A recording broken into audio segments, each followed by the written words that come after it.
Afternoon and welcome to Destination Wellbeing. My guest this afternoon is Brenda Fern, and Brenda is the manager of Curves Ladies Gym in Newry.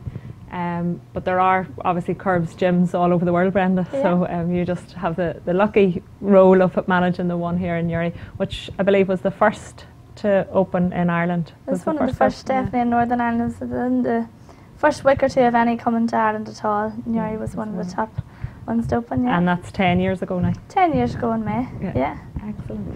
So just before we begin, Brenda and I are going to be chatting today about how exercise can play quite a significant role in reducing breast cancer. October is obviously the month that has become synonymous with breast cancer awareness, and people just over the last number of years, it's pink everything everywhere for the month of October. So but again, just to remind our viewers that at all times the place to go for if you have any concerns about health and wellbeing is the first place is to contact your GP. And any conversation or anything that Brenda and I will be having this afternoon is based really on our own research and our own opinions and things like that. So Brenda, a big campaign at the minute around getting women of all ages in. Absolutely, as you say, October has just become pink. You know, so like people are now more aware of cancer. It's everywhere, man, woman and child, unfortunately. But I think as the women of the house, they sort of take the lead a wee bit more and you know, influence people to go get checkups, etc. So with me being in the business with women at all times and trying to influence them, we can certainly help them think more about exercising better and eating better and generally better well-being all round. Well, if we look at a lot of, when it comes to reducing the various risk factors, as you say, exercise is up there. You know, research has shown, and this information's from the Action Cancer website, who I know Curves work very closely with. But it's exercise, it's eating a healthy diet, it's drinking more water, avoiding smoking, reducing alcohol, reducing stress levels, which for me is a big one that links through to the exercise. I know, I'm sure you hear that from a lot of women as well. Yeah, you know, a lot of our ladies that come in, it isn't particularly to lose weight or whatever, it's more to de-stress, and they do find when you're in, you know, working out well and exercising and walking weekly, whatever their wee kick would be, they will reduce stress levels, and that's very important. And as you mentioned as well, attending checkups, whether it's smear tests, mammograms, just generally even blood pressure checks, blood sugar level checks, all of those types of things. You know, there's all them options there for us, and you know, everybody says, oh, I must go get an MOT as they call it, but do they do it often enough? Do we check up often enough? We wait till we hear a bad story before we think about it. Yeah, well that's, and I know Rowan here on the morning show does promote quite a lot around for men for getting prostate cancer checks. And you know, he's very adamant and very forceful with that message. But it's, I think one of the things that I often think about is where you've got, we go to the dentist. We're recommended go every 6 months, whether there's anything wrong, just get your checkup done and go. Yet with other aspects of our health, we're afraid of our lives. we don't go and we wait till it's too late. And yet increasingly over the last number of years, you know, the success or the number of people who successfully survive breast cancer is significantly because of the mammograms. You know, you probably would hear about the big bus that goes around, like the amount of stories that we hear even in our local Newry and Mourne of people being saved because of going to these things is massive. So it's very important that if there's an opportunity there to go to any of these items or go to any of these checkups to do it, take advantage of it. Take advantage of those, and roughly how many ladies would you be in contact with on a weekly basis then? In Curves we're very lucky, we have about 400 ladies up there exercising regularly. So brilliant.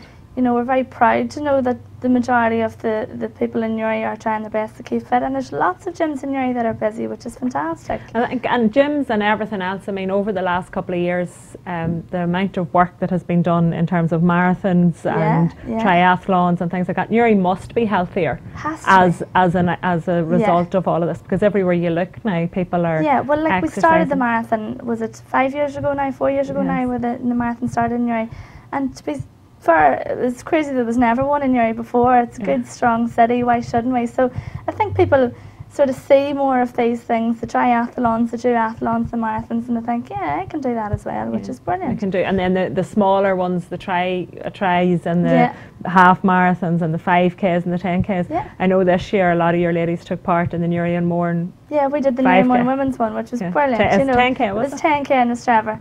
fantastic. Again, you know, a lot of my ladies, we have a massive age range in with us in Curves. Some of our youngest girls down at 14 and 15, and some of our ladies are in their 70s. Yeah. So it suits absolutely everybody. But we got on the bandwagon and said, right, okay, we're doing this. Don't be frightened of it being called a marathon.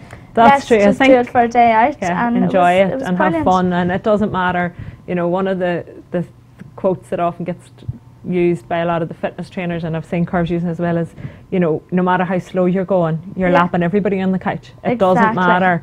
Or the only good, you know, the only bad workout's the one that's not done. Didn't do. That's the only time it can be not worth any doing wee bit every is so little worth bit. it. Yeah. And I would be a big believer and promote quite actively through the therapies bit.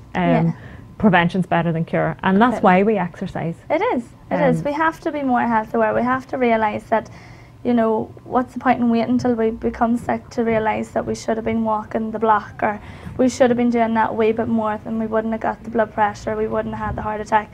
You know, and some of these things might seem a million miles away to people, but it knocks on everybody's door. Yeah, we're not getting any, there's none of us getting any younger. Yeah. And there's also, I know I've recently read a book about the 100-year lifestyle, whereby young people now, be they young of whatever age, we'll say 30's young as well, but whatever age they are likely to live to be 100. Right, great. But it's the quality of life. We're the first generation whereby it was expected. Yes. There are obviously older people now who are living quite healthy lives well into their 90s and things like that. But we're the first generation that have actually will know that we're going to live to this age group, and for me it's about the quality of life. It is that's definitely the quality of exercise. I also think too that we're bombarded nowadays with takeaways and whatever. There's a lot of easier options out there, and you know, we need to work that way bit harder if we're treating ourselves a bit more, if we're indulging more in alcohol or whatever. You know, there's so many things that we can pull back on. Yeah, it's all about balance too. If you're going to take it in, you have to burn it off. And as you say, our diet has changed and our lifestyles have changed, but our lifestyles have also become more sedentary as an ongoing thing. So years ago, there was no real reason for somebody to go to, you know, 20, 30 years ago, people didn't need to go to the gym because they were walking everywhere they went. There wasn't the number of cars. They generally, their lifestyles were more active, whereas now we need to fit it in. And that idea of sort of 20 minutes, 30 minutes of exercise a week, more if you can get it better. in. But if you can slip, you know, sort of, I always say about good 2.5 hours a week in, you're doing well. Yeah, you're doing good. You know, that's nothing out of your week. It's going to stand to you. It's definitely going to stand. And you mentioned there about age group, sort of the youngest being 14 right up until 70. I mean, that's amazing for women right through the whole spectrum to be taken on board. Curves is fantastic. You know, we have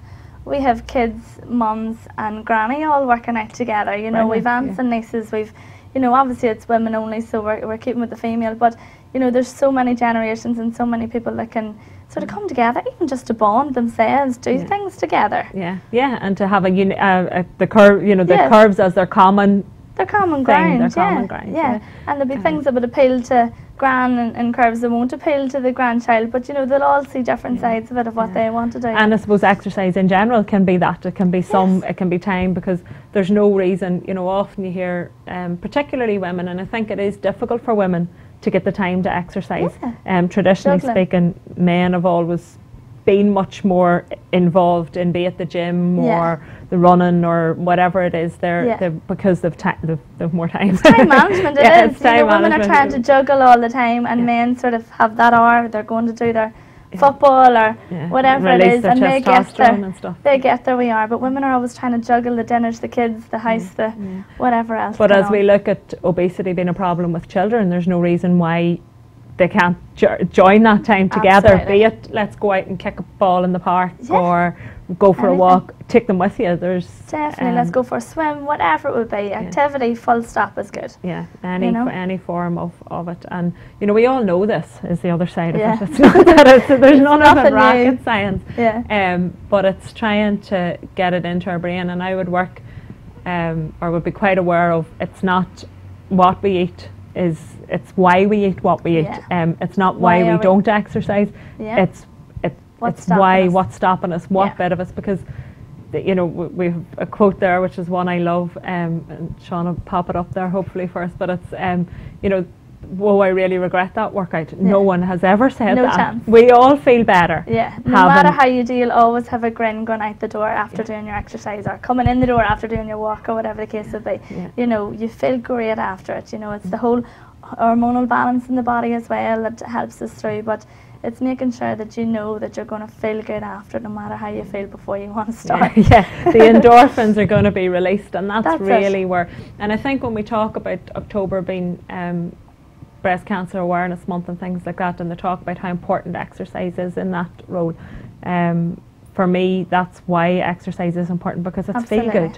It's feel good factor. It's reducing, it's helping your body to get rid of toxins, it's clearing everything out. It's the stress, you know, which a lot of people do talk about, that brings on cancer. You know, people talk very much with the stress, so if you somewhere where you can release that, and producing the endorphins in the body will reduce the stress levels, no doubt about that. And controlling the adrenaline, I suppose, as well, because a lot of the time we're under this fight and flight, and we don't get it released. It doesn't get out of our systems. That we time, don't we?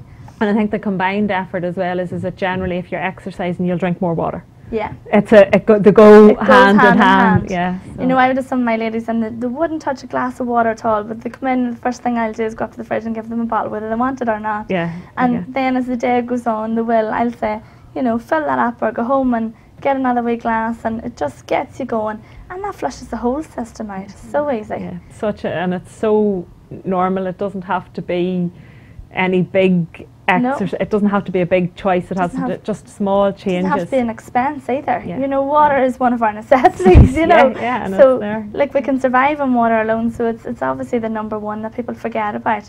That if you're, you know, whatever you're taking in, if you're flushing the body out again, it's going to be a helping hand for you. Yeah. And the, you know, dehydration, people talk often about headaches, and you know, I would get a lot of people there with stomach problems and things like that, and water can go a long way to solving all of that. It really is. It's funny, as when I was a child, I would have been a bugger for the fizzy drinks, and as a novelty, I suppose one year Mummy and Daddy got you know, the water coolers. Yes. Now, it's not that long ago, but in them days that was such a novelty to have in the house. You know, you went into the dentist, you got to play with it, or you went in somewhere like that. But we got this into the house, and we've never looked back. Every single one of us drank litres of water a day. You know, so it's making habits as well, isn't it? Yeah, and you know, they say it takes 21 days to create a new habit. So October, I know the NHS are running a campaign, Stoptober. They're calling it, whereas stop smoking just for October, stop alcohol just for October. Doesn't have to be anything more than that. You don't have to say, well, I'm never going to drink another drop again, or I'm never going to smoke another cigarette. Just to have a short-term goal in play. I think that would work really well, because as you said, it generally takes them sort of 21 days to create a habit, and once you would get into the way of it, a few weeks, what is it out of your life? You know? It's going to be, and it's also going to, it also does away with that, and I'm sure whenever you're dealing with women as well and they're exercising, if you think this has to happen forever in a day, it's a bigger challenge. It's too daunting. Especially if you're doing, I know you do some challenges and stuff in curves as well, and they're shorter term things. We try to make it, bite size. Yeah. You know, that you can see to the next step. You know, we started a challenge there after the summer, and it was a 6-week challenge, but that was to get everybody back and going. But they automatically enter then a 3-week challenge in November, and then a 1-week boost in December. You know, so it's all them wee steps that people like to take towards a goal. To think, if somebody told you that you had to do this for life, or you had to be dieting for life, or exercise every day for life, you wouldn't know where to start. Yeah, and I think we're talking about diet as well, is for me a big part of the diet bit is that it's rather than making a short-term change, that you do see it as, look, I'm going to do what I can for, you know, so I'm going to do small bite-sized chunks again. So I'll reduce fizzy drinks, for example. Do that this I'm not going to take away from them. I'm not going to do them all. I'm just going to have less. I'm going to. So you take it each step of the way. We would be very much into that, because again, in my environment, I'm dealing with busy people. You know, women that are working full time, or families full time, or whatever. So we have to do wee bits. We can't say, right, there's a Bible, follow it. Yeah, you know, and often what people do is they maybe diet rigidly and stick so rigid to something for 2 or 3 days and expect miracles. Yeah. And they've just tortured themselves and put their body under and just turn themselves off the whole situation. Yeah, put their bodies under a lot more back pressure. To this little bit often is our model for how you should be eating throughout your day as well. But you know, little bit often, as in taking wee steps, as in doing a diet for a week, and then we check it over and starting again. You know, these bit by bit, I think is the best way. I think as well, just sort of reducing items. So have a 12-month vision as to where your health's going to be in 12 months. Yeah. And how healthy you're going to feel and what type of foods you're going to be eating, and gradually just take one off, take one bad thing out of your diet, for want of a better word, and gradually replace it with a healthier product. And people do that then without realising. In 6 months, 12 months time, they've completely turned it around. They didn't even realise. And that could just be as much as us sitting down with them and saying, right, this week we're going to try and go with no tea. This week we're going to try and go with no chocolate in the afternoon, or no crisps on a Friday night with the bottle of wine. It doesn't have to be none ever. Never. It's just none at this time. The worst thing you can hear is never, because you crave it all the more. Yeah, you want. Once you try to get rid of it completely, then that's exactly what you. That's exactly what your body's looking for. It's all you can think about. We're programmed as humans to want what we can't have, type things. So, exactly. And I think reprogramming as well, for me, it can work quite well when people, and even for myself, it worked very well when we when we make a choice, but we understand why we're making that. So our focus is to be healthier rather than depriving ourselves, or our focus is to have a goal at the end of what we're doing, and that there has to be the reason, otherwise they're never going to stick to it either, or nobody can. If you can't understand it, education is everything. So it's knowing why you need to be making these changes and where it's going to get you to. You know, absolutely. And again, back to the exercise bit. You know, if we look at maybe it can feel like a chore to get there, and you're trying to squeeze it in, but much longer term, your joints are going to be better. You're going to be healthier. Your heart's going to be stronger. All these things. You know, that would be some of our ladies, say more in their 50s and 60s and that. You know, they're not coming in to get into a belly tap to go to the bank. You know, they're coming in to make sure that they have good, strong joints like that. You know, some of them might be suffering with arthritis, so they're going to build the strength there. Osteoporosis is a big factor, which weakens the bones. So again, all these things can be helped and can be aided when they're exercising properly. And safely as well, obviously. And with the support of other people around as well. Completely. I think the environment is a big thing. So when you come in and it's all women with me, there's every age and that, but there's so many that have their way cracked together. I often thought I should open a coffee shop. It's such a social thing sometimes. And that's true, whether it's a walking group or it's a running group or whatever it is. It's about people being together and like-minded people who have similar goals as and made the same choices, or trying their best to make the same choices. And I think where exercise is concerned, a lot of the time I would hear or be chatting to women and say, you know, but I don't like such and such. And it's finding ways of adjusting it and trying to or finding an exercise that works for you. So it might not necessarily be just curves that'll work for some person. It might work for might work for a certain type of person. And their sister might hear it. You know, she might be somebody that would rather go to the pool or, you know, go out running and have nobody near them and no noise and no music. We're completely different, but that's how we should taste all. I think trying different things and not closing your head down and looking out, like, be it maybe horse riding, be it canoeing, be it surfing, you name it. Surfing, walking, running, cycling, whatever, Zumba. I mean, I know now everywhere we look, there's Zumba classes popping off as well, and women seem to be really enjoying doing Zumba classes. Some people I know, because we do Zumba and curves as well, and some of the ladies, they feel like that's their Saturday night out. You know, like where they can't get out anymore, maybe with children and whatever. Yeah, everybody is so different, but we'll all have our own wee vice, you know, where something that'll draw them into one more than the other, but you should try as much as possible. Well, that's what I think. I think often, you know, we dismiss it as just I don't like exercise, and that might actually be I don't like walking or I don't like running. It's not, because exercise will make us feel good. I mean, if we could bottle all of the benefits into a tablet and we'd all doing it, and yet we see exercise as a chore. And it's hard work. And you know, like half an hour, as I say, like 2 hours a week really, I think it's sufficient. So half an hour, how easy is it to come in of an evening and sit down and watch Carrie for half an hour, or EastEnders, and what are you doing? You know, really. Yeah, you're only polluting your brain. Yeah, in exactly. Most cases. So that could have been a wee slip out to the park. It could have been round the road for a walk or into Curves. And if it whatever. means taking children with you, as we say, you know, take them. Take them with you. Yeah, the more that they see the exercise as well, the better and the healthier lives they're going to lead. I think the point that you made at the beginning was, you know, where women are influencing. Yes. They are the influencers in the family. They are the motivation. Well, generally now, I know we're all always generally speaking, but you know, they're sort of cooking the dinner and they're packing the lunches, or they're organising where they're going at the weekend. You know, the man will go with the flow. You know, the kids go with what they're told to do. You know, so generally the women are the ones that'll make these decisions. So if we can try our best, and that's what we do, try our best, is to get our women making the best possible choices, then hopefully the whole family can do the same. I know, even from you know, gone back, and I can't remember whose quote it was, but there's something in the back of my head about, they're talking about educating women. If you educate women, you're educating everybody. Because women talk. Women talk, and share their experiences. They're not afraid to tell on and, you know, sort of learn more and hear more and ask more. And then carry that through and influence.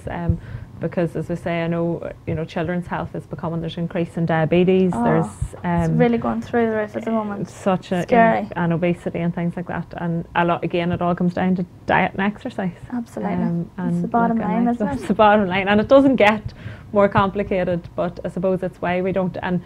And often when I would be chatting with groups and that, I would suggest that they, you know, if we say, rather than I have to go for a walk, or I have to go for this, which is a whole perception that we have. And I'm choosing to. In your head.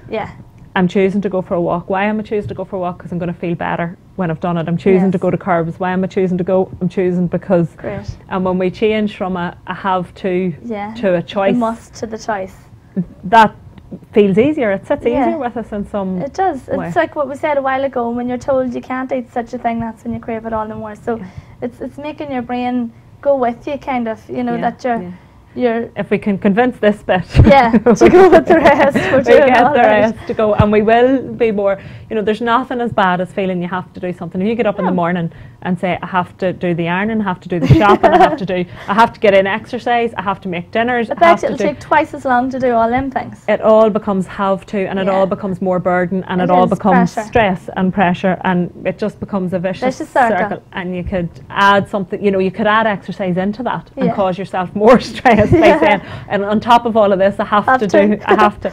And if we can just get rid of the word have to and try and shift our way to I want to go for a walk, or I'm choosing to go for a walk, then it suddenly doesn't become a burden. No, and it's far easier, on you. And it's the pressure, as you said again, and it's that sort of three-legged stool, you know, where we're talking about the pressure and the stress, the exercise, the eating, you know, it's making it all work in harmony, and the balance of it again. Bringing balance all back into the body and into how we feel. So lots happening, a busy month ahead. That's happening in Curves every year. Well, let's say we're open 10 years now, so we've always chosen October to be a big breast cancer aware, but just health aware, really, you know. And throughout the month of October, then, anybody that comes and would like to join Curves actually don't pay any joining fee at all. They make a donation towards Action Cancer. Oh, brilliant. So that's something, you know, that's what we close get out to of it so many people's hearts. Absolutely. So what we get out of it is obviously more people wanting to help themselves, which is brilliant. And clearly we help the charity as well. We give, you know, we pick different charities some years. 2 years ago, I done Macmillan. And the year before that was Action Cancer. There's a few different charities I've done along the line, I can't just think right now. But it's trying to share it around, because they're all doing amazing work. There's a lot of fabulous work being done out there, and particularly in the areas of research and prevention, and those, you know, it's not so often, whilst it's devastating for any woman to have a diagnosis, it's no longer really so much, if it's early enough stage, it doesn't seem to be such a death sentence in all cases. You know, definitely there's hope, there's treatment, and there's people survive and move past their diagnosis. I've lots of ladies that have been in and out to me, and you know, at different stages, have come through it all, come through the worst of it. You know, so even that positivity as well, and people sharing their stories and Curves like that, there's loads of support there and understanding for. And women are great with sharing that type of information. I think as well, you know, okay, all of the things that we're talking about, the diet, the exercise, the reducing smoking, the alcohol, as you said, it's health aware, because they're the same things for no matter what we list up there, be it Alzheimer's, be it breast cancer, diabetes, whatever, it's the same prescription. It is, completely. And it's the same. Move a little more, eat a little less, and try and generally be happier in yourself. And as we said, drink a bit more water and reduce the stress. Yeah, we could have a poem going there, Brenda. Move a little more, drink a little less. You never know, we'll get something. Eat a little less and reduce the stress. Yeah, that could be. And that's a really, it's a really simple approach. Simple approach, but it is the simple steps, isn't it? And we have to. It begins with us. Yeah. Again, another quote that I came across the other day was, if it's meant to be, it starts with me. Good, like it. And we all, a lot of the time, sure, if it's meant to be, it'll be, and I'll do it, but we have to. But you need to start it, don't you? Take that ownership ourselves and make the first choice, make the phone call, or go for the walk, or do. Just make a move. Yeah, make one choice. So I think if we can inspire our viewers to just do one thing, whatever it is, one thing in the month of October to really start making a positive difference to your health, be it getting involved with Stoptober and deciding, well, look, December's going to be November, December, busy party time months. Yeah. Nobody particularly wants to be off alcohol as that, but reduce down in October, give your liver a wee bit of a break, and maybe try and increase some exercise, increase your water and things like that. Then we'll all, if everybody made one choice. Exactly, if we all done one way step, it would make a massive difference. All make a positive difference. Brenda, thanks a million for your time this afternoon. No problem. Thank you very much. Have a great month and keep inspiring all those ladies. Brilliant, thank you very much. Thank you, and thank yous for watching in. Destination Wellbeing going out on a Tuesday and a Thursday afternoon, and to catch up with what's happening, I am in with Rowan Hand on his morning show every Thursday morning at about 8 o'clock. So we look forward to seeing you all then.